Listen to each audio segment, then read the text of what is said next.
قرآن کو پڑھنا ہے، قرآن سنانا ہے، ہم اس کے محافظ ہیں، ہم اس کے محافظ ہیں، دنیا کو بتانا ہے۔ بسم اللہ الرحمن الرحیم، الحمد للہ رب العالمین بارئ الخلائق اجمعین، وهو ارحم الراحمین فی موضع العفو والرحمہ واشد المعاقبین فی الشدۃ والنقمہ، ثم الصلاة والسلام والتحیۃ والاکرام علی رسولہ البشیر النذیر السراج المنیر، مولانا و مولا الثقلین جد الحسنین ابی القاسم محمد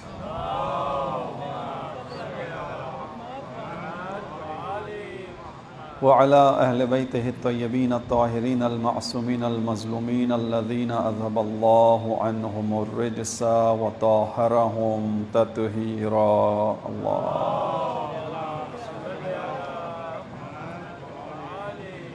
اللہ سیما بقیت اللہ فی العالمین ارواح العالمین لہ الفداء، اما بعد، قال اللہ الحکیم فی کتابہ الکریم، شہر رمضان الذی انزل فیہ القرآن۔ درود بھیجے محمد و آل محمد۔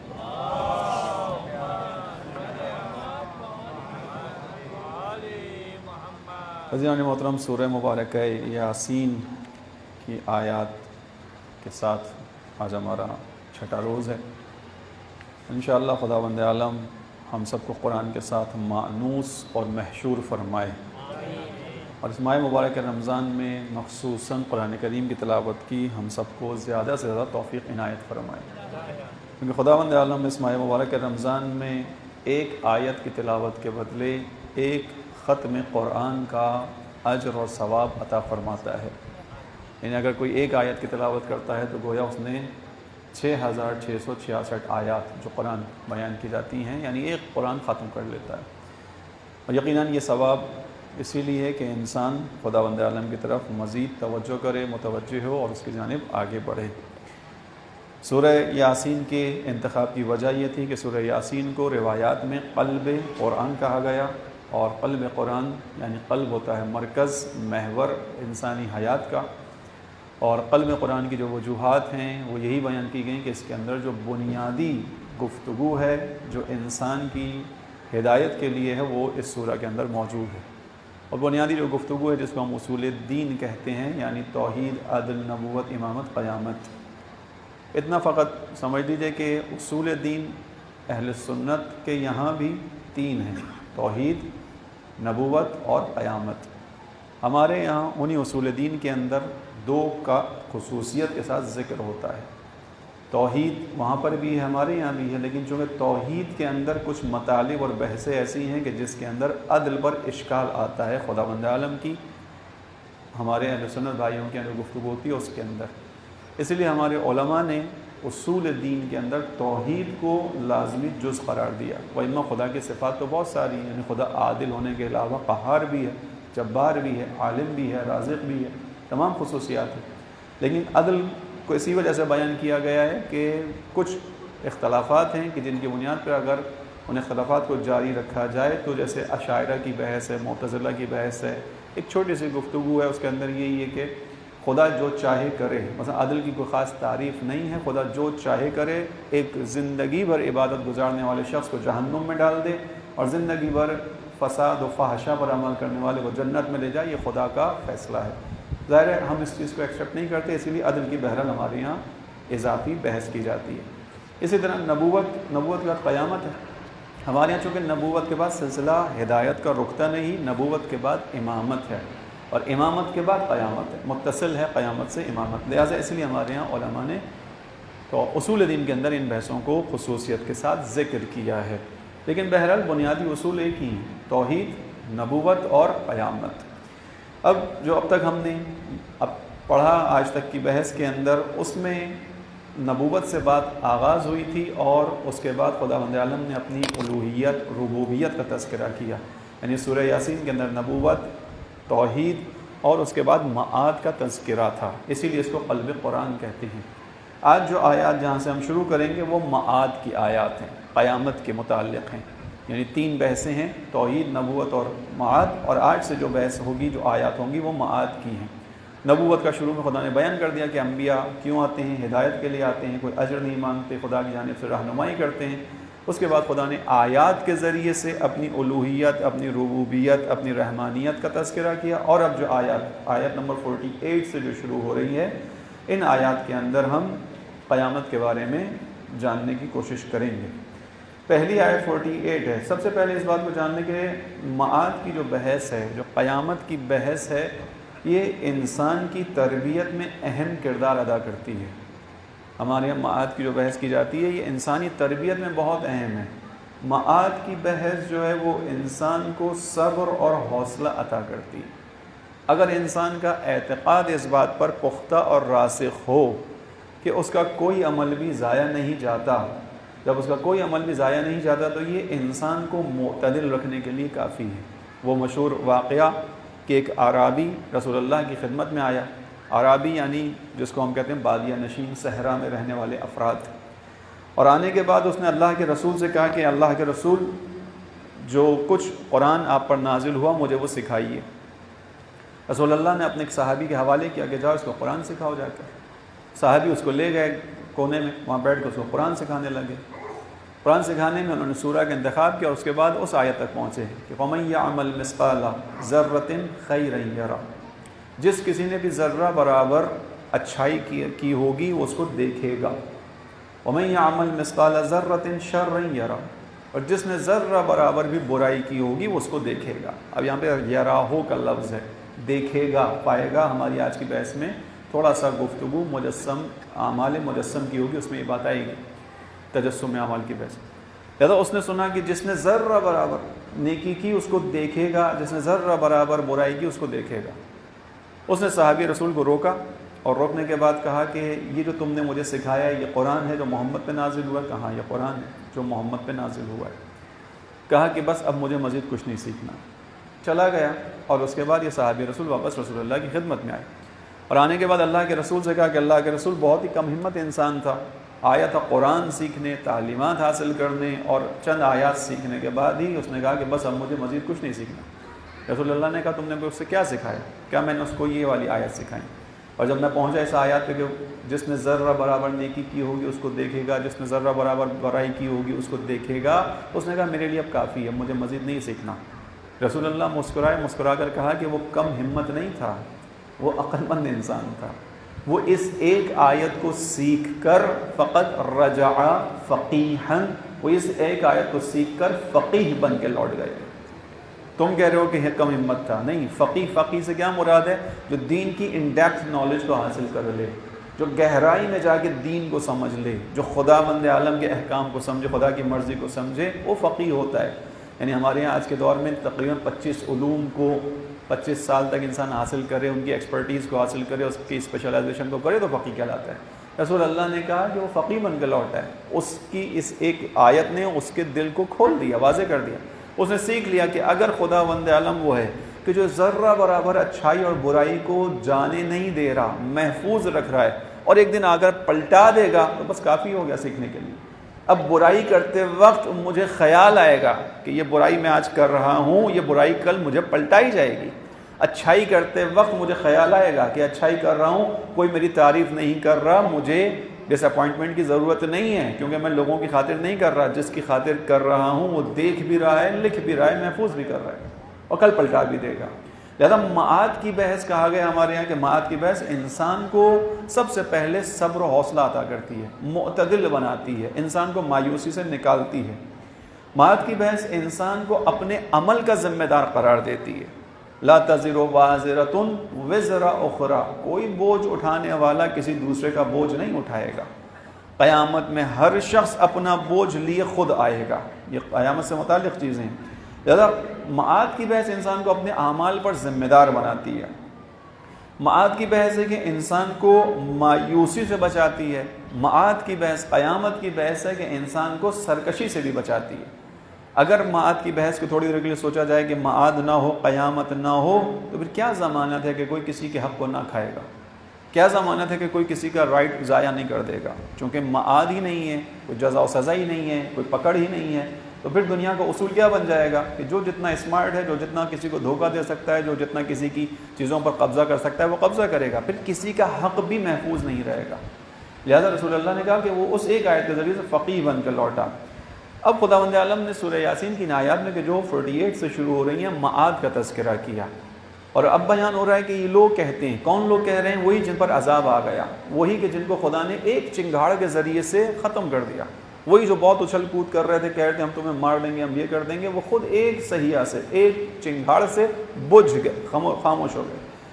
یہ کہتے تھے کہ وہ یقولون، کہتے ہیں لوگ یہ بھی کہتے ہیں کہ متی ھذا الوعد، یہ وعدہ کب پورا ہوگا، ان کنتم صادقین، انبیاء سے کہتے تھے۔ اس آیت کے اندر انبیاء کا تمسخر اڑانے کی بات ہے، لوگ مذاق اڑاتے تھے۔ جب کوئی کسی کو نصیحت کی بات کرتا تھا اور وہ کہتا تھا کہ ڈراتا ہے اس کو، تو لوگ کہتے تھے کب ہوگا، اے محمد کب ہوگا، نوح کب ہوگا، موسیٰ کب ہوگا وہ عذاب جس کا تم ہم سے وعدہ کرتے ہو؟ دیکھو ہم تو اپنی ڈٹائی کے اندر ہیں، ہم تو اپنے کاموں کو جاری رکھے ہوئے، تم کہتے ہو یہ کام کرو گے تو خدا کا عذاب آئے گا، متی ھذا الوعد، یہ وعدہ کب پورا ہوگا؟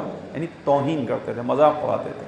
اس کا آگے جواب آئے گا، متی ھذا الوعد ان کنتم صادقین، اور گویا وہ اس جملے سے کہتے تھے کہ تم لوگ جھوٹے لوگ ہو، تم خواہ ہمیں ڈراتے ہو، تم چاہتے ہو ہم دنیا کے اندر پیچھے رہ جائیں، تم چاہتے ہو ہم آگے نہ بڑھیں، تم اس دنیا کے اندر اپنی طرف سے احکامات اخذ کر کے ہمیں دنیا میں آگے بڑھنے سے روکتے ہو، جو بعض اوقات مومن انسانوں کے اندر بھی سوچ آتی ہے کہ یہ دین کیا حدود بناتا رہتا ہے، دین کیا چار چوبر ایک فریم ورک ہمیں دیتا ہے کہ اس سے باہر نکلو گے تو یہ ہو جائے گا، اس سے باہر نکلو گے تو یہ ہو جائے گا۔ اگر ہم دین کے دائرے میں رہیں گے تو پھر بہت زیادہ آگے نہیں بڑھ پائیں گے۔ حالانکہ میں نے پرسوں آپ کے سامنے بیان کیا کہ خداوند عالم ترقی یافتہ قوم اس کو کہتا ہے جہاں ایمان ہوتا ہے۔ بستی کو اس وقت تک بستی اور گاؤں کہا گیا جب تک وہاں ایمان نہیں تھا۔ ایک شخص مومن آ گیا، خدا نے کہا اب یہ گاؤں نہیں رہا، اب یہ جو ہے وہ مدینہ ہو گیا، شہر ہو گیا۔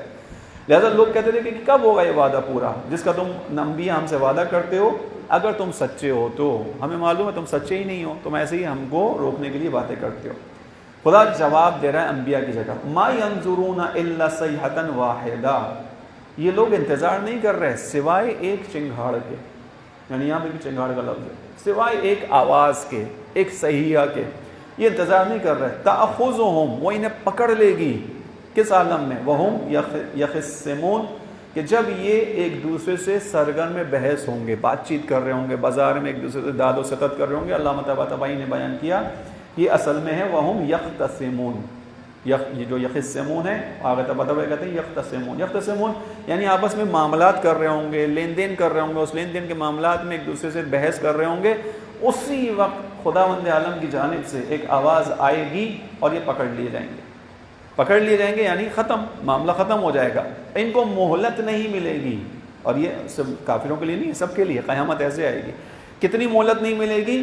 فلا یستطیعون، اگلی آیت 50، فلا یستطیعون توصیۃ، ان کو اتنی مہلت بھی نہیں ملے گی کہ یہ اپنے پیچھے رہ جانے والوں کے لیے کوئی وصیت کر سکیں، وصیت کا موقع بھی نہیں ملے گا۔ ولا الی اہلہم یرجعون، نہیں وصیت کرنا تو بہت دور، یہ تو اپنے گھر پلٹ کے بھی نہیں آ سکیں گے۔ بازار میں ہوں گے، بازار میں رہ جائیں گے، کشتی میں ہوں گے، کشتی میں رہ جائیں گے، دریا میں ہوں گے، دریا میں رہ جائیں گے۔ جب خداوند عالم کا فیصلہ آئے گا پلٹنے کا موقع بھی نہیں ملے گا۔ یعنی اس کا مطلب یہ ہوا، یہ جو آیات ہے میں نے عرض کر رہا ہوں آپ کے سامنے کہ ایک ایک آیت کے اندر کئی مطالب ہیں جو خداوند عالم نے بیان کیا کہ وہ واحدۃ تأخذہم وہم یخصمون، یہ بازار میں چل پھر رہے ہوں گے، اپنا داد و ستد کر رہے ہوں گے، لین دین کر رہے ہوں گے، یعنی ان کی روٹین لائف چل رہی ہوگی۔ قیامت کچھ نشانیاں دے کر نہیں آئے گی کہ انسان متوجہ ہو جائے اور اس سے پہلے تسبیح ہاتھ میں پکڑ لے اور استغفار اور توبہ کر لے، ایسا نہیں ہونے والا۔ قیامت دفتن واحدہ ہے، اچانک سے آئے گی، اچانک سے موت آئے گی۔ یہ تمام انسانوں کے لیے پیغام ہے۔ یعنی اس آیت کے اندر خدا یہ بیان کر رہا ہے کہ اگر یہ لوگ انتظار میں کہ ہمیں نشانیاں پتہ چل جائیں گی، ان نشانیوں سے پہلے ہم اپنے آپ کو سدھار لیں گے، تو یہ نہیں ہوگا۔ اسی طرح عزیزان محترم ظہور امام سے متعلق بھی کہا جاتا ہے۔ جو اہل دقت ہیں علماء بیان کرتے ہیں کہ ہماری توجہ علائم کی طرف نہیں ہونی چاہیے۔ ٹھیک ہے علامتوں کو ذہن میں رکھیں، علامتوں کو سنیں، علامتوں کے بارے میں ریسرچ کریں کہ پوری ہوئی یا نہیں ہوئی، لیکن بہت زیادہ ان پہ ڈیپینڈنٹ نہ بن جائیں، بہت زیادہ اعتماد نہ کریں علامتوں کے پورا ہونے پر، کیونکہ خداوند عالم اپنی حکمت کے تحت کسی بھی چیز کو کسی بھی لمحے تبدیل کر سکتا ہے۔ ایک علم خدا کی بارگاہ میں کہا جاتا ہے علم بدا کا مطلب ہوتا ہے کہ اس کا ارادہ تبدیل ہو گیا، حتیٰ انبیاء کے علم میں جو چیز عیبی ہوتی ہے وہ تبدیل ہو جاتی ہے. خداوند عالم انبیاء کو بتا کر پابند نہیں ہے کہ چونکہ بتا دیا تو اس کو پورا کرے گا. یہ بحث ہے علم خدا کے اندر. لہذا خداوند عالم کی نشانیاں نہیں ہوتی، قیامت کی نشانی نہیں. اسی طرح ظہور کو کہا گیا کہ ظہور فجأتن ہے، فجأتن سڈنلی، اچانک سے، پتہ نہیں چلے گا. اسی لیے کہا گیا کہ ظہور سے پہلے جو تیار ہو جائے گا اپنے آپ کو اس کیمپ میں لے جا چکا ہوگا، وہی ظہور کے بعد امام کا ساتھ دے گا. ظہور کے بعد ایسا نہیں ہوگا کہ امام آ کے میدان میں کھڑے ہوں گے، پھر کھڑے ہونے کے بعد لشکر تیار کریں گے، اچھا تم آ جاؤ تم آ جاؤ تم آ جاؤ. ایسا نہیں ہے. ظہور سے پہلے جو اس ٹریک پر ہوگا امام نے فقط پردہ ہٹانا ہے کہ تم میری آرمی میں تھے، اب چلو آگے بڑھتے ہیں. یہ اس کو علماء بیان کرتے ہیں. لہذا خداوند عالم معاد کے بارے میں بھی کہہ رہا ہے کہ ان کے اوپر اچانک سے آئے گی، انہیں موقع بھی نہیں ملے گا. کس چیز کا موقع؟ نہ وصیت کرنے کا موقع ملے گا، نہ اپنے گھر والوں کی طرف پلٹنے کا موقع ملے گا. لہذا اس چیز کے لیے آمادگی پہلے سے. اور اس کی ایک مثال، جیسے ابھی سونامی کچھ عرصہ پہلے، چند سالوں پہلے آیا تھا، آپ نے خود پکچرز میں تصاویر میں دیکھا ہوگا، ساحل پہ بیٹھے ہوئے لوگ اپنے ہوٹل میں نہیں پہنچ سکے. ساحل پہ بیٹھے ہوئے تھے، ہوٹل کا فاصلہ چند میٹر کا تھا، کلومیٹر کا بھی نہیں تھا، میٹر کا فاصلہ ہوگا کہ وہاں سے اٹھ کر آنا تھا، اپنے ہوٹل کے کمروں میں اوپر کے بلڈنگ میں چلے جاتے، نہیں جا سکے. لہر ان کی آنکھوں کے سامنے اٹھی، اس سے پہلے کہ وہ سمجھتے کہ یہ کیا ہے انہیں آ کے غرق کر چکی تھی. سونامی کے اندر یہ ہوا. ساری چیزیں ہماری پکچرز آج کل ویڈیوز کے اندر موجود ہیں ساری چیزیں. اگر خداوند عالم ایک سونامی کو پلک جھپکتے میں برپا کر سکتا ہے، اس کے ذریعے سے ساحل پہ بیٹھے ہوئے لوگوں کو موقع نہیں مل سکتا کہ وہ اس پیچھے کے ہوٹل میں جا کر پناہ لے لیں. قیامت بھی ایسے ہی، خدا کرے قیامت ایسے ہی آئے گی. موقع نہیں ملے گا، نہ پلٹنے کا موقع ملے گا، نہ وصیتوں کو کرنے کا موقع ملے گا. اس کے بعد پھر اگلی آیت خداوند عالم بیان فرماتا ہے، آیت نمبر 51، وَنُفِخَ فِي الصُّورِ. پہلا سور، پہلا سیحہ، اس نے آ کے مار دیا سب کو. وَنُفِخَ فِي الصُّورِ، دوبارہ ایک سور پھونکا جائے گا. فَإِذَا هُمْ مِنَ الْأَجْدَاثِ إِلَىٰ رَبِّهِمْ يَنْسِلُونَ. اس سور سے کیا ہوگا کہ جو قبروں میں پڑے ہوئے ہوں گے وہ اٹھیں گے اور اپنے رب کی بارگاہ میں تیزی سے چلیں گے. یہ سب کے لیے بیان کیا گیا. اس کے بعد اب یہ دوبارہ افراد جو اس طرح پکڑے گئے، قیامت آ گئی اچانک سے پکڑے گئے، یہ وہاں پر پوچھیں گے، قالو، کہیں گے، یا ویلنا، وائے ہلاکت ہے، بربادی ہے، من بعثنا من مرقدنا، کس نے ہماری مرقد سے، آرام گاہ سے ہمیں اٹھا دیا. یعنی ایک دم سے ایک کام ہوگا، دوبارہ ایک سور پھونکا جائے گا، سب اٹھا دیے رہیں گے، کہیں گے کس نے ہمیں اٹھا دیا. یہاں پر جواب دیا جائے گا، وہ جو کہا تھا نا، ھذا الوعد ویقولون متی ھذا الوعد ان کنتم صادقین، کہ تم جو اگر سچے ہو تو کب یہ وعدہ پورا ہوگا. اب انہیں جواب دیا جا رہا ہے. من مرقدنا، یہ سوال کریں گے کس نے ہمیں ہماری مرقد سے اٹھا دیا. فرشتے جواب دیں گے، ھذا ما وعد الرحمن وصدق المرسلون، یہ وہ وعدہ ہے جس کو تم میں سے رحمان نے کیا تھا، اور آج جان لو کہ جو مرسل تھے، جو نبی تھے، وہ سچے تھے. انہوں نے اس میں کیا کہا تھا، متی ھذا الوعد، یہ وعدہ کب پورا ہوگا، ان کنتم صادقین، اگر تم سچے ہو. انبیاء کو جھوٹا کہا تھا. آج جواب خدا دے گا ان کو کہ ھذا ما وعد الرحمن، یہی وہ وعدہ ہے جس کو تم پوچھتے تھے کب ہوگا، یہ دیکھو آج پورا ہو گیا. وصدق المرسلون، تم انبیاء کو جھوٹا سمجھتے تھے، خدا نے یہ کر کے بتا دیا کہ انبیاء سچے تھے. انبیاء کہتے تھے کہ قیامت آئے گی، انبیاء کہتے تھے ایک دن آئے گا، دنیا کا خاتمہ ہو جائے گا، دیکھو آج وہی دن ہے، یہ وہی وعدے کا دن ہے. وصدق المرسلون. ان کانت الا صیحۃ واحدہ، اور ایک ہی مرتبہ دوبارہ سے سور پھونکا جائے گا اور ایک آواز بلند کی جائے گی. فَإِذَا هُمْ جَمِيعٌ لَدَيْنَا مُحْضَرُونَ، اور اس آیت سے سب کے سب خدا کی بارگاہ میں پیش کر دیے جاؤ گے. محضرون یعنی پکڑ کر پیش کر دیے جاؤ گے، خود سے نہیں جاؤ گے، پکڑ کر پیش کر دیے جاؤ گے. تمہیں لایا جائے گا، ہٹایا جائے گا، خدا کی بارگاہ میں لا کر کھڑا کر دیا جائے گا. خدا کرے کہ ہم اور آپ ان لوگوں میں سے ہوں کہ جب اس عالم میں کھڑا کیا جائے گا تو ہمارے جسم پر لباس موجود ہو. کیونکہ قرآن کریم نے بیان کیا ہے بعض افراد ایسے ہوں گے کہ جن کے جسموں پر لباس نہیں ہوگا، لباس ذلت ہوگا ان کے جسموں کے اوپر. سورہ حج کی آیات ہیں، اقترب الساعہ سے، کہ قیامت کا وقت گویا نزدیک آ چکا ہے، اور آپ لوگوں کو دیکھتے ہیں کہ وہ گویا نشے میں پڑے ہوئے ہیں. اور اس دن انسان آرزو کرے گا کہ یہ کیسے موقع آ گیا، کبھی دائیں دیکھ رہا ہوگا، کبھی بائیں دیکھ رہا ہوگا، کسی طرح اپنی عزت کو بچانے کا کچھ سامان فراہم کر سکے. خدا جانے کہ کس کو یہ سایہ نصیب ہوگا. لہذا خدا نے ارشاد فرمایا کہ یہ دوبارہ ایک صحیح ہوگی، ایک آواز دی جائے گی جس کے ذریعے سے جمیع لدینا محضرون، آدم سے لے کر اور آخر زمانے تک جتنے افراد ہیں سب کے سب دوبارہ کھڑے کر دیے جائیں گے۔ یہاں پر آقا محسن قادری نے بیان کیا کہ دونوں جگہوں پر صحیحہ کا لفظ ہے۔ پہلی جگہ پہ جو آیت نمبر 49 ہے اس میں صحیحہ کا لفظ یعنی چنگھاڑ آواز ہے، وہاں مارنے کا کام کیا اس آواز نے، اور دوسری جگہ اس آیت 53 کے اندر دوبارہ وہی صحیحہ کا لفظ ہے کہ جس کا مطلب نکالا گیا کہ دوبارہ ان کو زندہ کیا جائے گا۔ تو انہوں نے اس چیز کو نوجوانوں کے لیے بیان کیا کہ ممکن ہے ذہن میں سوال آئے کہ بھئی چیز تو ایک ہی ہے، صحیحہ ہے، چنگھاڑ ہے، آواز ہے، اس کے ذریعے سے مارا جا سکتا ہے یا اٹھایا جا سکتا ہے، دونوں کام کیسے ہوتے ہیں؟ تو اس کو ایک محسوس مثال کے ذریعے سے بیان کرتے ہیں، کہتے ہیں کہ یہ کام آپ اپنی دنیا میں بھی اپنے ساتھ انجام دیتے ہیں۔ آپ بعض اوقات آگ کو بجھانے کے لیے پھونک مارتے ہیں اور بعض اوقات آگ لگانے کے لیے پھونک مارتے ہیں، عمل ایک ہی ہے، پھونک مارنے کا عمل ہے، آپ اپنے منہ سے پھونک مارتے ہیں۔ شمع آئی، اس کی لو کو بجھانا ہے، کیا کرتے ہیں؟ پھونک مارتے ہیں، پھونک ماری کیا ہوا؟ شمع بجھ گئی۔ یہ وہ پہلی صحیح ہے کہ جس کے لیے ذمہ مار دیا جائے گا۔ اور بعض اوقات آپ کوئلے میں آگ لگاتے ہیں، لکڑی میں آگ لگاتے ہیں، تو جب لکڑی آگ نہیں پکڑ لیتی آپ کیا کرتے ہیں؟ پھونک مارتے ہیں، یہ منہ کی ہوا جاتی ہے، وہ وہاں پہ شعلہ بلند کرتی ہے، آگ اٹھا دیتی ہے۔ ایک جگہ آپ نے اپنی پھونک سے آگ کو مارا، ایک جگہ آپ نے آگ کو زندہ کیا۔ جب آپ خود اس چیز کو کر رہے ہیں تو خدا بھی یہ کام کرے گا۔ خدا کی ایک صحیح مارنے کے لیے ہے، ایک آواز مارنے کے لیے ہے، ایک آواز سے خدا دوبارہ انسانوں کو اٹھا کر کھڑا کر دے گا، اور سب کے سب خدا کی بارگاہ میں پیش کر دیے جائیں گے۔ یہاں سے محسن قادری صاحب ایک بحث کو چھیڑتے ہیں، وہ کہتے ہیں کہ یہ جو خدا کی بارگاہ میں پلٹ کر جانا ہے، یہ اس بات کی دلیل ہے کہ معاد جسمانی ہے۔ ہمارے یہاں معاد کے چیپٹر میں ایک بحث ہے کہ آیا معاد قیامت جسمانی ہے کہ روحانی ہے؟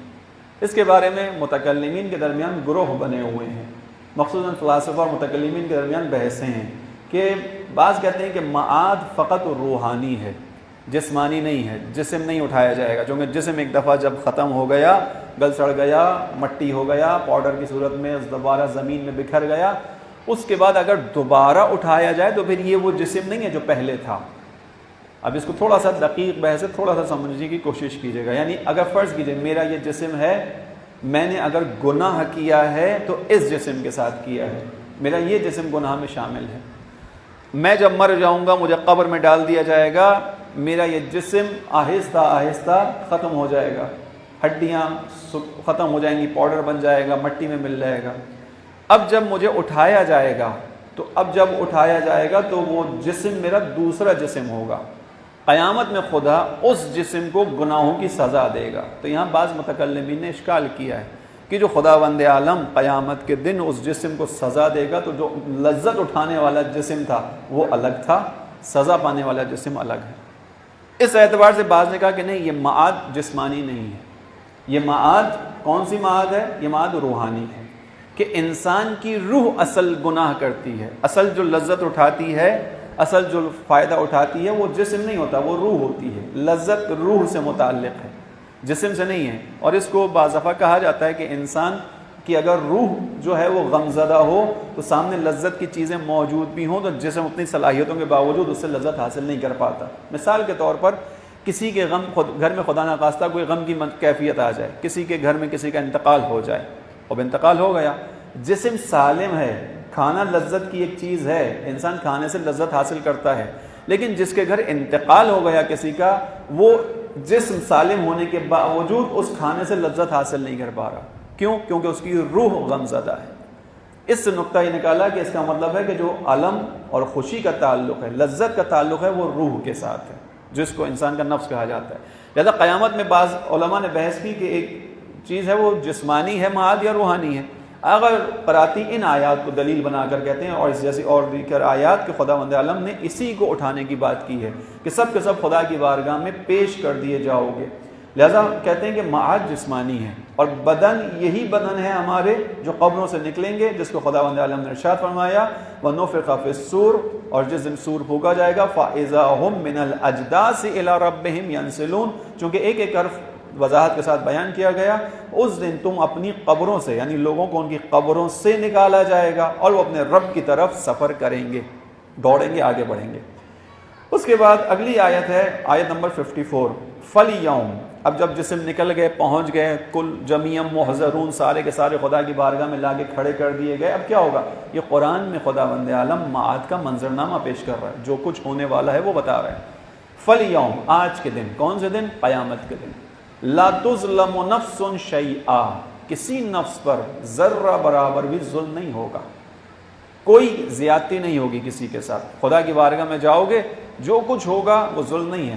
وَلَا تُجْزَوْنَ اور تم کو جزا نہیں دی جائے گی، إِلَّا مَا كُنْتُمْ تَعْمَلُونَ سوائے اس کے کہ جو کچھ تم نے کیا ہوگا۔ یہاں پر ایک نقطہ ہے، آیت اللہ علامہ طباطبائی بیان کرتے ہیں کہ یہاں پر إِلَّا مَا كُنْتُمْ بِمَا كُنْتُمْ تَعْمَلُونَ نہیں ہے، بِمَا كُنْتُمْ تَعْمَلُونَ اور مَا كُنْتُمْ تَعْمَلُونَ میں کیا فرق ہے؟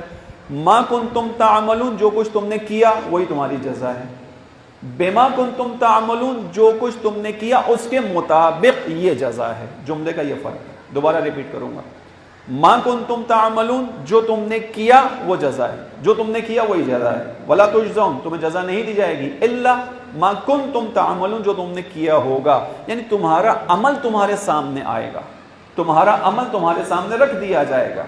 اس آیت کا مطلب یہ ہے۔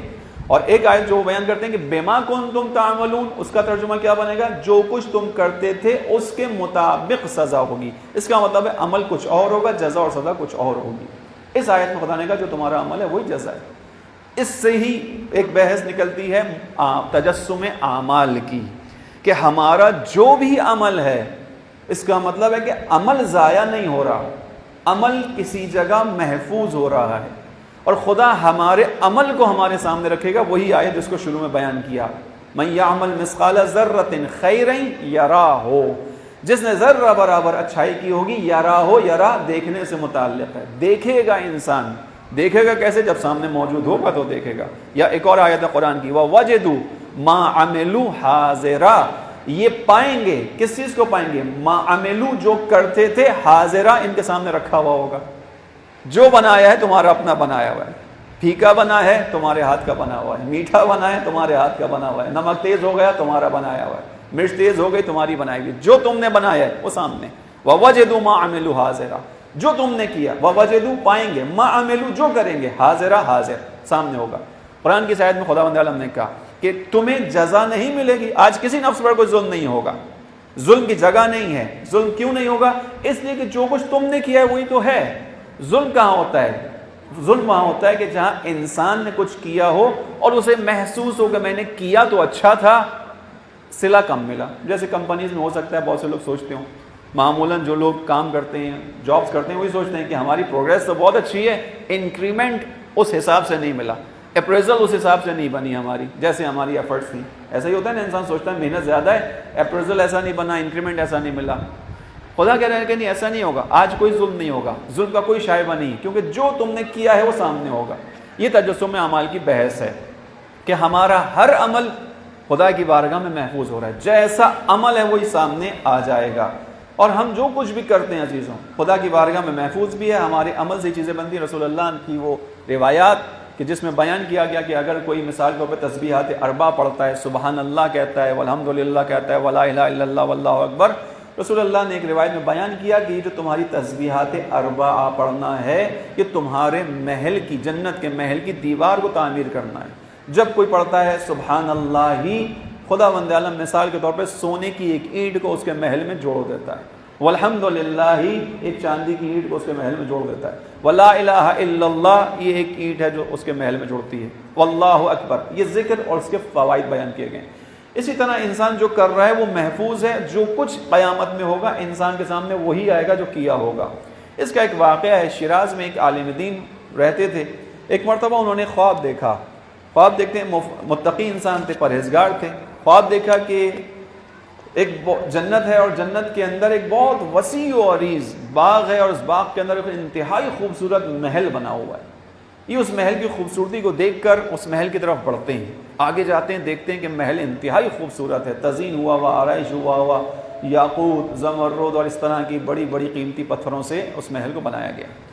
اس محل کو دیکھ کر ہی متاثر ہوتے ہیں۔ ایک عارف کا واقعہ سنا رہا ہوں آپ کو، شیراز میں رہنے والے، کہتے ہیں اس محل کو دیکھ کے میں متاثر ہوا جنت میں، میرے دل میں آیا کہ عظیم محل ہے، یہ کس کا؟ اتنا وسیع اور اس باغ ہے، اس کے اندر یہ اتنا وسیع اور اس محل۔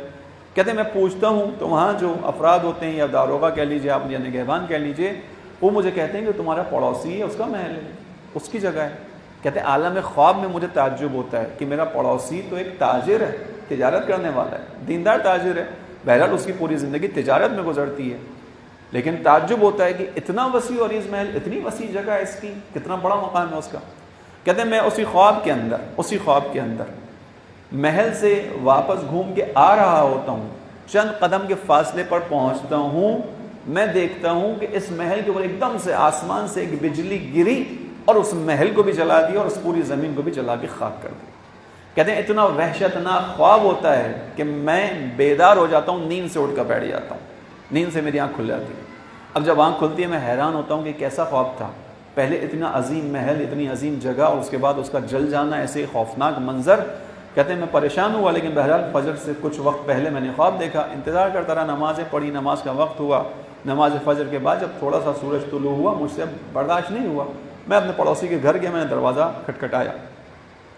دروازہ کھٹکھٹانے کے بعد میں نے اس سے پوچھا، ڈائریکٹ سوال کیا، میں نے کہا کہ مجھے فقط ایک سوال کا جواب چاہیے کہ کل رات کو تم سے کوئی کوتاہی ہوئی ہے کیا، کوئی غلطی ہوئی ہے تم سے؟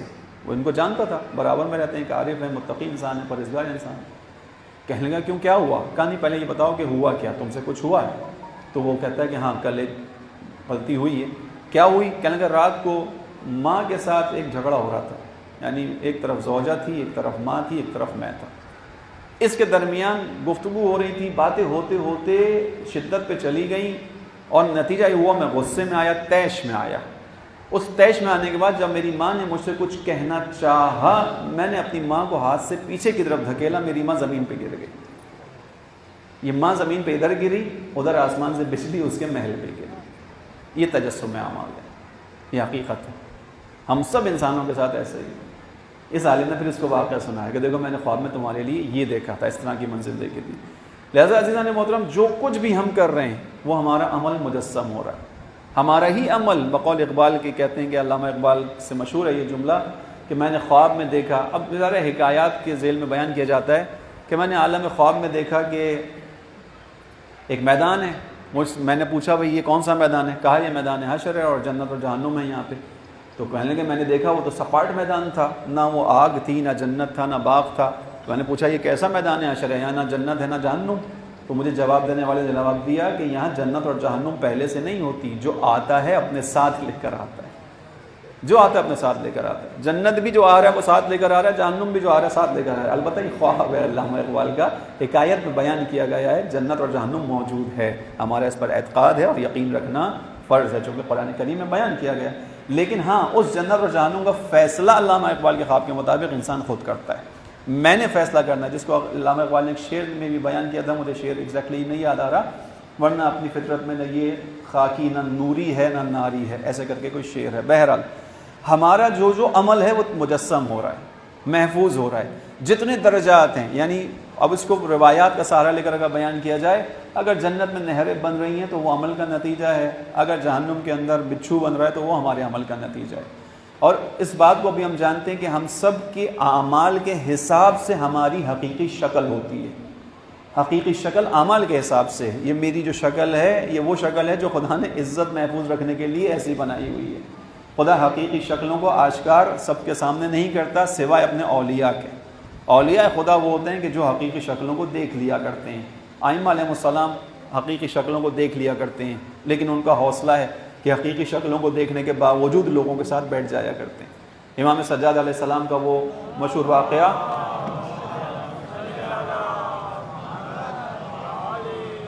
جس میں ایک حاجی آتا ہے اور امام سے کہتا ہے کہ مولا کتنے زیادہ حاجی ہیں ماشاءاللہ، ما اکثر الحجیج، میدان عرفات میں دیکھ کر کہتا ہے کتنے حاجی ہیں جو اس وقت میدان عرفات میں موجود ہیں، حج کر رہے ہیں، آوازیں نکال رہے ہیں۔ امام کہتے ہیں کہ حجیج نہیں ہیں، اکثر الزجیج ہیں، زجیج چلانے والے، چیخنے والے، آواز نکالنے والے۔ حاجی پریشان ہوتا ہے، کہتا ہے مولا یہ کیا بات ہوئی، اتنے سارے لوگ کھڑے میں میدان عرفات کے اندر اور آپ کہہ رہے ہیں آہو بکا کرنے والے، چیخنے والے، پکارنے والے ہیں، حاجی نہیں ہیں؟ امام کہتے ہیں ایسے ہی دیکھو۔ امام اشارہ فرماتے ہیں دو انگلیوں کے درمیان سے، کہتے ہیں اب دیکھو۔ اب وہ امام کی دو انگلیوں کے درمیان سے دیکھتا ہے تو اس کو نظر آتا ہے کہ احرام پہنے ہوئے کہیں کہیں انسان کھڑے ہوئے، اکثر جگہوں پر حیوان گھوم رہے ہیں۔ میدان عرفات کا منظر ہے، میدان عرفات کے اندر، یعنی انسان اپنی حقیقی شکل کے ساتھ، انسان اپنی حقیقی شکل کے ساتھ آتا ہے۔ خداوند عالم انسان کے اعمال کو مجسم کرتا ہے، لہذا اسی بحث کے اندر آیت نمبر 54 ہے، یہی ہے فَالْيَوْمِ، آج کے دن، لا تظلم نفس شیئا، کسی نفس پر کوئی ظلم نہیں ہوگا، جزاک اللہ، بہت شکریہ، ولا تجزون، مجھے گر جائے گا،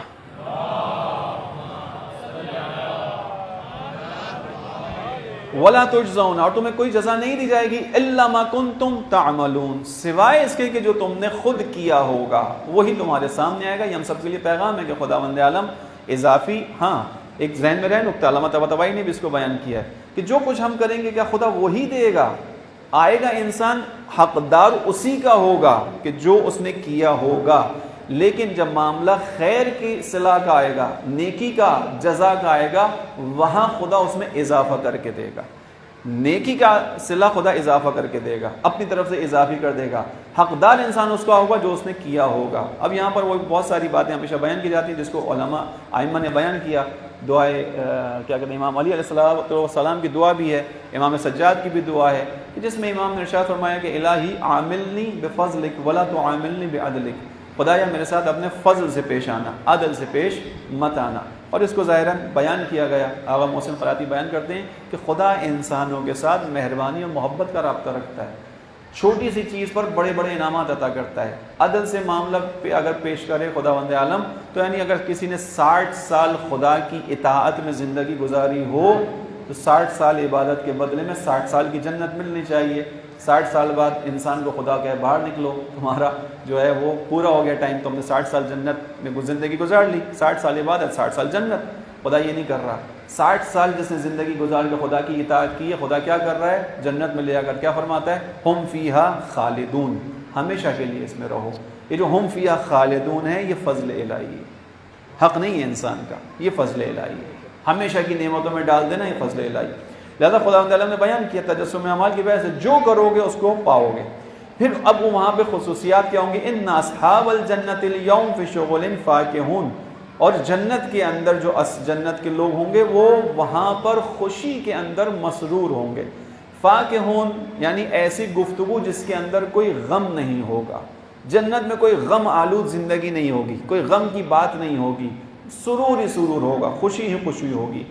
ہم وازواجہم فی ظلال علی الارائک متکئون، وہ یعنی اہل جنت اپنی ازواج کے ساتھ وہاں پر تختوں کے اوپر چھاؤں کے اندر بیٹھے ہوئے ہوں گے، تختے لگے ہوئے ہوں گے، چھاؤں کے اندر ہوں گے، علی الارائک، اور تختوں کے اوپر ہوں گے، وہاں پہ بیٹھے ہوئے ہوں گے۔ لہم فیہا فاکہۃ، وہاں ان کے سامنے پھل ہوں گے، پھل کے علاوہ کیا ہوگا؟ وَلَهُمْ مَا يَدَّعُونَ، فقط خدا کی جانب سے جو پھل بھیجے جائیں گے وہ نہیں ہوں گے۔ وَلَهُمْ مَا يَدَّعُونَ، جس چیز کا ارادہ کریں گے وہ چیز وہاں ہوگی، جس چیز کو چاہیں گے، یعنی انسان بہشت کے اندر اس مرحلے پر پہنچے گا جو آخری آیات میں آئے گا کہ خداوند عالم نے کہا ہے کہ انسان تیری عظمت اتنی ہے، اطعنی، میری اطاعت کر لے، فقط اجعلک مثلی، تجھے اپنے جیسا بناؤں گا۔ میں کیا ہوں؟ انا اقول للشیء کن، میں چیز کے لیے کہتا ہوں ہو فیکن، وہ ہو جاتی ہے۔ انت تقول للشیء کن، تو چیز کے لیے کہے گا ہو فیکن، وہ ہو جائے گی۔ اس علماء نے بیان کیا کہ یہ کیفیت ہر انسان کے اندر ہے اگر وہ اس تک پہنچ سکے۔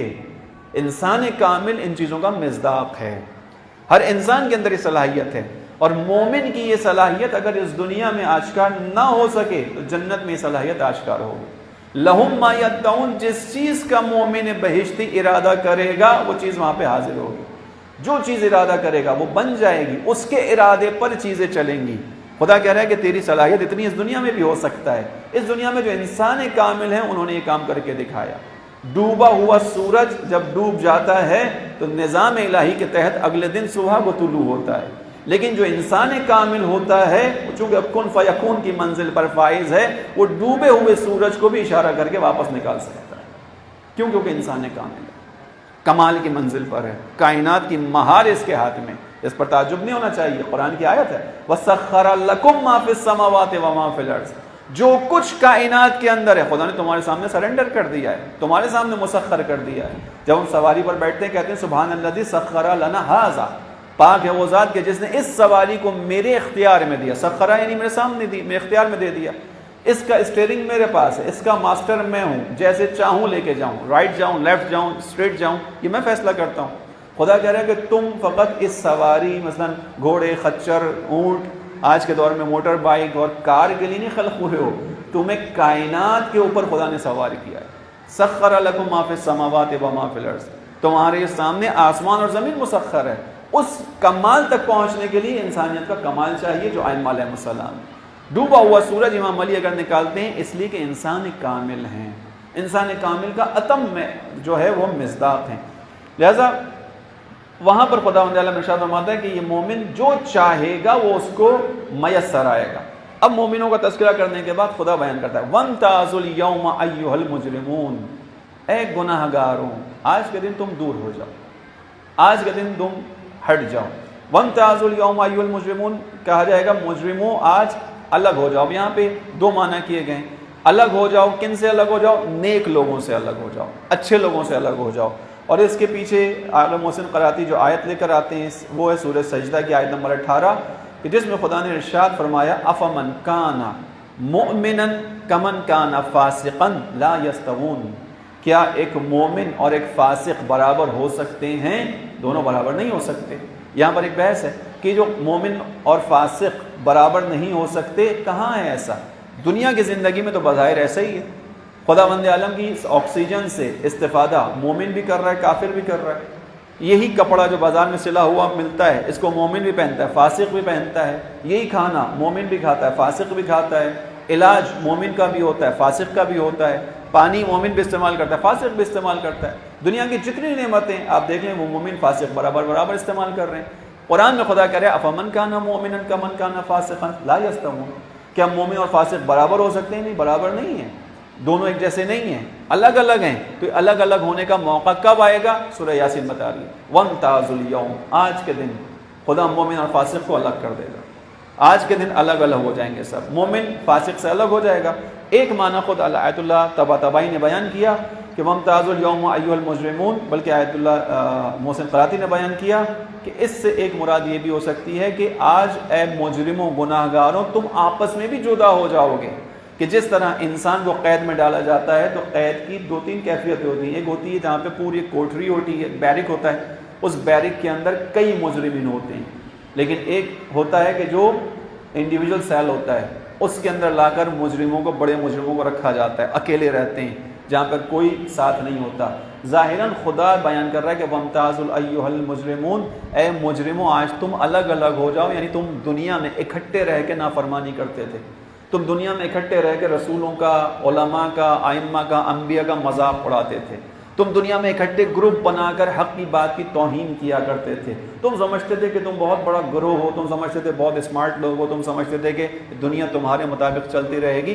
آج کا دن وہ ہے کہ تم آپس میں جدا ہو جاؤ گے، آج تمہارا گروپ ٹوٹے گا، آج تمہارے درمیان جدائی آئے گی، آج تم میں سے ہر کسی کو الگ الگ کر دیا جائے گا۔ اس کے بعد خداوند عالم انسان سے کیے ہوئے عہد و پیمان کو یاد دلاتا ہے کہ ہمارے پاس وقت آج ختم ہو گیا، انشاءاللہ ان آیات کو کل آپ کے سامنے بیان کریں گے۔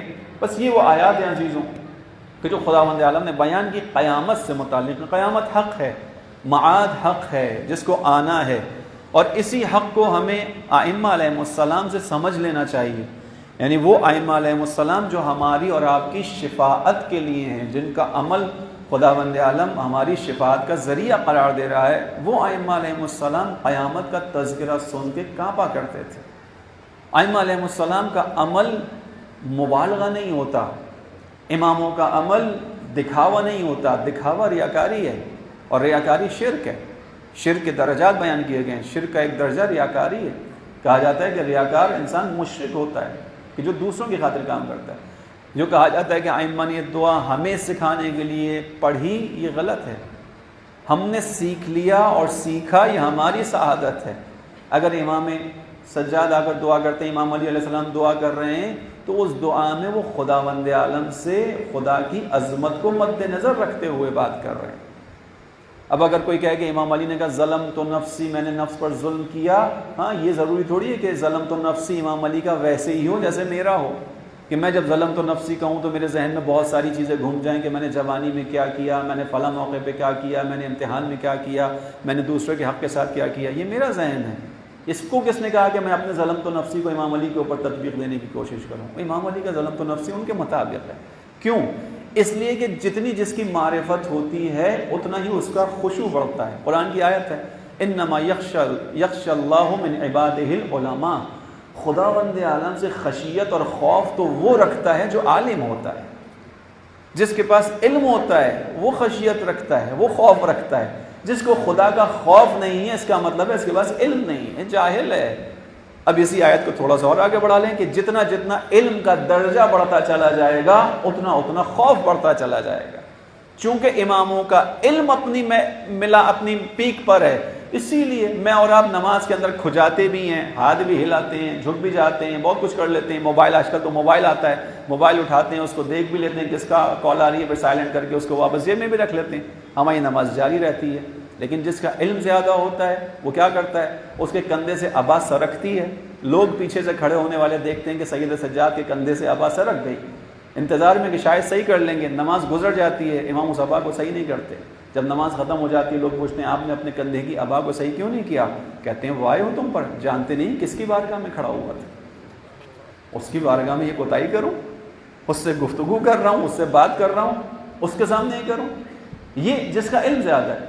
لہٰذا ائمہ علیہ السلام نے ہمیں سکھایا، ہمیں معاد ائمہ سے سمجھ میں آ جانی چاہیے.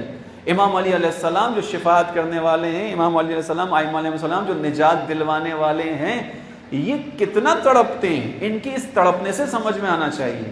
ابھی دعائے حمزہ سمالی کے دن ہیں عزیزوں. دعائے حمزہ سمالی پڑھنے کی دعائے، ہر دعا پڑھنے کی ہے، لیکن دعائے حمزہ سمالی کو کم سے کم ترجمے سے ایک دفعہ پڑھنا ضرور چاہیے. اس ماہ مبارک رمضان میں طولانی دعا ہے. کبھی سیرت ائمہ پر عمل ہونا چاہیے کہ ائمہ نے اتنی لمبی لمبی دعائیں پڑھی، کیا ہے اس کے اندر، کیا مانگا ہے خدا بند عالم سے. یعنی اس دعا کے اندر امام کس طرح خدا بند عالم سے گفتگو کر رہے ہیں. پہلا جملہ کتنا خوبصورت ہے، الہی لا تعذبنی بعقوبتک. پروردگار اپنے عذاب کے ذریعے سے مجھے مؤدب نہ بنانا، اپنے عذاب کے ذریعے سے مؤدب نہ بنانا، اپنی سختی کے ذریعے سے میری تربیت نہ کرنا. میں نے اس کو مثال میں کہا تھا بوجانی ہال کے اندر بیان کیا تھا. فقط وہ بیان کروں، اسی سے مصائب لنک کر دوں گا. یعنی بعض دفعہ رونے کے لیے صرف مصائب نہیں چاہیے ہوتے، اپنی بدحالی پر بھی انسان کو رونا چاہیے. کہ خداوند جیسے ایک بچہ ہے، ماں باپ اس کو سمجھانے کی کوشش کر رہے ہیں، نہیں سمجھ میں آ رہی بات، ماں سمجھا رہی ہے، باپ سمجھا رہا ہے، نہیں سمجھ میں آ رہی. پھر ایک دفعہ کیا ہوتا ہے، ایک تماچا چلتا ہے، بچے کے منہ پہ تماچا لگتا ہے. تماچا لگتا ہے تو پھر کیا ہوتا ہے، بچہ ایک دم سے بیٹھ جاتا ہے، مؤدب ہو گیا، سنبھل گیا. لیکن کیسے سنبھلا؟ سختی کے ذریعے سے. امام اس جملے میں یہ کہہ رہے ہیں، پروردگار مار کے ذریعے سے نہیں، تماچے کے ذریعے سے نہیں، سختی کے ذریعے سے نہیں میری تربیت کرنا. لا تعذبنی بعقوبتک، یعنی مجھے اس حال میں جانے ہی نہ دے کہ جہاں تجھے سختی کر کے مجھے مؤدب بنانا پڑے. مجھے اس سے پہلے ہی سنبھال لے، سختی سے پہلے ہی میری اصلاح کر دے، سختی سے پہلے ہی متوجہ کر دے، سختی سے پہلے ہی میں تیری نعمتوں کو پہچان کر تیری عبادت کی طرف آ جاؤں. عزیزوں کی کیفیات ہیں دعائے حمزہ سمالی میں جو بیان کیا گیا. امام نے ایک جملہ کہا وَأَعِنِّي بِالْبُكَاءِ عَلَى نَفْسِي. پروردگار میری مدد فرما، میری مدد فرما. کس چیز میں مدد فرما؟ ہم مدد مانگتے ہیں خداوند عالم سے بیماریوں میں، رزق کی کمی کے اندر، بہت ساری چیزوں میں. جن کا علم زیادہ ہے وہ سمجھاتے ہیں خدا سے مدد کہاں مانگو. وَأَعِنِّي بِالْبُكَاءِ عَلَى نَفْسِي. میری مدد فرما کہ میں اپنے نفس کی بدحالی پر رو سکوں تیرے سامنے. یہ جو میرے آنسو نہیں نکل رہے اپنے نفس کی بدحالی کے اوپر، خدایا معاملہ گڑبڑ ہو گیا ہے. میں کہاں چلا گیا ہوں کہ میرا نفس، اس کی کوتاہیاں مجھے رونے بھی نہیں دے رہی. اعنی، تو مدد فرما بالبکاء علی نفسی، کہ میں اپنے نفس کی بدحالی پہ رو سکوں. بس عزیزوں، یہ خداوند عالم نے راستہ ہمارے سامنے رکھا ہے. خداوند عالم سے توسل اختیار کرتے ہیں اس ایک عظیم الشان بھائی کا کہ جس کے ہونے سے امام حسین جیسے عظیم امام کو ایک ڈھارس تھی. خدا سے توسل اختیار کیجیے. ابو الفضل عباس کا وسیلہ خدا کی بارگاہ میں بہت اہم وسیلہ ہے. باب الحوائج کہا جاتا ہے حضرت عباس کو. 3 باب الحوائج ہمارے یہاں بیان کیے گئے ہیں. ایک باب الحوائج حضرت عباس، ایک باب الحوائج حضرت موسیٰ ابن جعفر، اور ایک باب الحوائج حضرت علی اصغر. 3 باب الحوائج ہیں. کتنی خوش نصیب قوم ہیں ہم کہ خدا نے 3 دروازے ہمارے لیے کھولے ہوئے ہیں. یہ 3 دروازے وہ ہیں جو خصوصیت کے ساتھ ہیں. مہمہ ہر دروازہ باب الحوائج ہے ہمارے لیے. حضرت عباس کی شخصیت کتنی عظیم شخصیت ہے کہ ایک نجف سے آنے والا ایک عالم دین بیان کرتے ہیں کہ میں ایک مرتبہ نجف سے آیا، میری حاجات تھیں، خواہشات تھیں، وہ پوری نہیں ہو رہی تھیں. جائز حاجات تھیں، پوری نہیں ہو رہی تھیں. مشکلات تھیں، نہیں ہو رہی تھیں پوری. میں وہاں سے سفر طے کر کے قم آ گیا. میں آنے کے بعد بیوی معصومہ کے حرم میں جانے لگا. مسجد جمکران میں گیا. مسجد جمکران میں نے امام زمانہ سے توسل کرنا شروع کیا. معلوم ہے آپ سب کو کہ ہر شب جمعہ یا ہر شب بدھ وہاں پہ لوگ جاتے ہیں, عبادت کرتے ہیں, اور 40 راتوں کا ایک عمل بیان کیا جاتا ہے. کہتے ہیں میں نے یہی عمل انجام دیا اور امام سے توسل کرتا تھا دائماً کہ مولا آپ ہیں, موجود ہیں, آپ کی زندگی کے اندر, آپ کی امامت کے اندر میں مشکل میں ہوں, یہ مشکل میری حل نہیں ہو رہی. کہتے ہیں ایک دفعہ میرا دل بہت زیادہ ٹوٹنے میں نے وہیں جمکران میں بیٹھے ہوئے امام سے کہا کہ مولا کیا یہ اچھا لگے گا کہ آپ زمانے کے امام ہیں اور آپ کے ہوتے ہوئے میں کسی اور کو وسیلہ بناؤں, چاہے ابو الفضل عباس ہی کیوں نہ ہو. مثلا ٹوٹی ہوئی کیفیت میں اس نے ایک بیان کر دیا یہ جملہ. کہتے ہیں میں یہ غصے میں, اپنے تیش میں, اپنی ناراضگی میں گلا کر کے آ گیا مسجد جمکران سے. اب جب واپس آیا ہوں, رات کو سویا ہوں, تو سوتے کے اندر امام عصر تشریف لے کر آتے ہیں اور آنے کے بعد مجھ سے کہتے ہیں کہ یہ بری بات نہیں ہے کہ تو عباس علمدار کو اپنا وسیلہ بنائے, بلکہ میں تجھے بتاتا ہوں کہ تو علمدار کربلا کو وسیلہ کیسے بنائے. عزیزوں, یہ معمولی جملہ آیت اللہ مراشد نجفی سے یہ خواب نقل ہے. میں ہر چیز کو نقل نہیں کرتا جب تک اس کی اتھینٹسٹی معلوم نہ ہو جائے. آیت اللہ مراشد نجفی نے اس شخص سے سنا اور نقل کیا. کہتے ہیں کہ اس شخص نے کہا کہ حضرت امام تشریف لائے, کہا کہ میں تجھے وسیلہ کا طریقہ بتاتا ہوں. تو نے کہا کہ کیا اچھا ہوگا کہ آپ کے ہوتے ہوئے حضرت عباس, ہاں میں کہہ رہا ہوں تو جا حضرت عباس کے پاس جا, تجھے پتہ نہیں عباس کیا ہیں, تو معلوم نہیں عباس وہ ہیں کہ اب میرے الفاظ ہیں کہ جن کے اوپر قیامت کے اندر اول سے آخر تک کے تمام شہداء رشک کھائیں گے حضرت عباس کی شخصیت کو دیکھ کر. اول سے آخر تک کے تمام شہداء.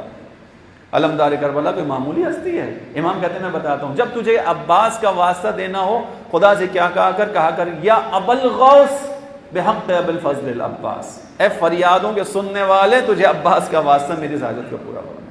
عباس وہ ہیں جن کا حوالہ وسیلہ خود امام زمانہ نے دیا.